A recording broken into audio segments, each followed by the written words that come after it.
Hey guys, so it's been 1 week now since we went ahead and sprayed these trees here in order to induce flowering. And so today we're going to go ahead and check on the farm. We're going to check the leaves to see what stage they're in, to see if they're starting to turn and to stop producing new shoots. So let's go ahead and take a look here at what we got. All right, so as you can see here, all right, we still have some small shoots coming out. So that means I've got to spray again. So how you determine when to stop spraying, right? So there's got to be a point when we stop spraying to take a look. So when you initially spray, you want to go ahead and spray 7 days later like we're going to do, because obviously they're still growing, okay? So we're going to go ahead and spray again with what we have.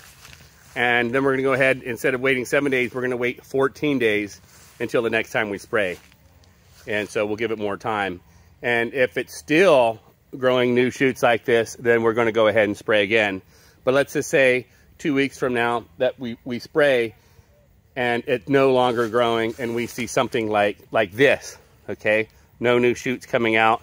Then we know we're ready for the second step, be for inducing flowering, actually pushing it to flower early. Now these trees will naturally flower on their own even if you don't use that chemical. They will produce, but we're just trying to, have them produce 2 to 3 weeks early. And that's really what the next step's going to be about, is producing early. So we're going to go ahead and spray this farm today.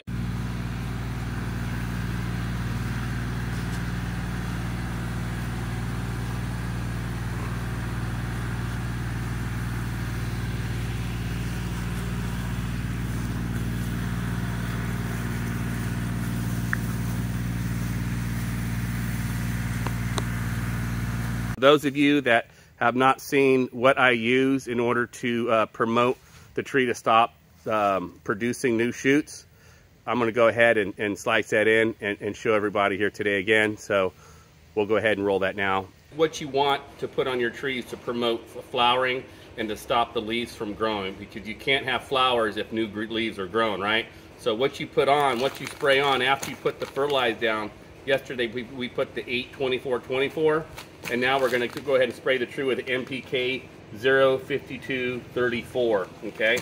And then we combine that with amino acid, which has got boron and all kinds of other stuff in it, and then macro minerals, and this here has every mineral in it. So these two I normally always put on my trees, but then the NPK will be different. If I want to grow leaves, I'll use like a 25-5. But in this case, we don't want to grow leaves, so there's no nitrogen, and there's a lot of P and K. So your P is double what your K is going to be, just about double, anyways.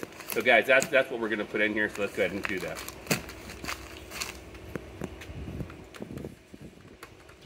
So I'm going to go ahead and just get my amino. This is good for 400 litre. This is a 375 litre tank when totally full. So we'll go ahead and put that whole thing in there. There we go, that's all done. And as far as this bag here, this bag treats up to 400 litre. So we're gonna go ahead and put the whole thing in, because we're gonna spray the whole farm and we're gonna need it all. And it's a powder, so it's not a liquid, but it's water soluble. So we can go ahead and spray the leaves. Now when it comes to this right here, we got to weigh it up, because for this tank I should be putting 100 grams of this on. So come on over here and take a look. So I have a scale. I use this scale here, and again we only want to put 100 grams of this in.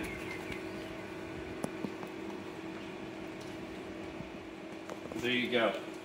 There's my 100 grams of macro minerals. Okay, we'll just dump it in, and again it's a powder, but it's water soluble and it'll just break right down. Now the good thing is with these chemicals, I can still put fungicide and insecticide in there, so we'll go ahead and do that too.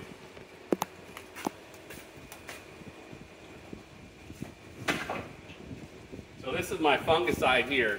And we go ahead and every time I spray, I use a fungicide. That's why my trees don't have any fungus. Now I did have a problem earlier in the year because I never use this stuff. So now I use it faithfully with everything I use every week.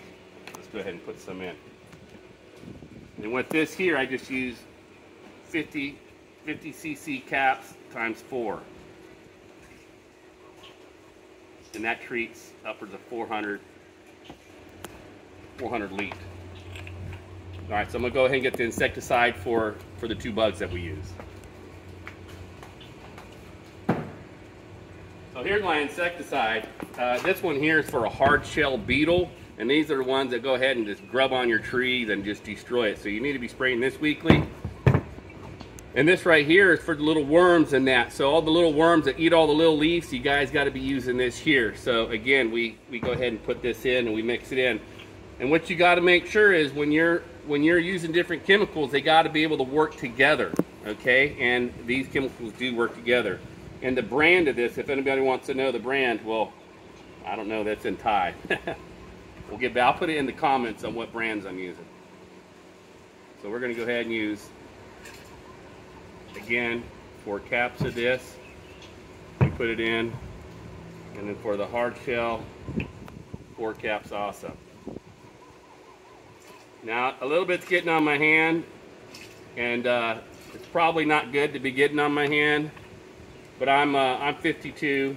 If I live to be 80, that'd be something. But normally you should wear gloves, okay, for safety, but I'm not. Okay guys, so that's it. We're gonna go ahead and fill this tank up the rest of the way, and then we're gonna get over to the farm and we'll start spraying.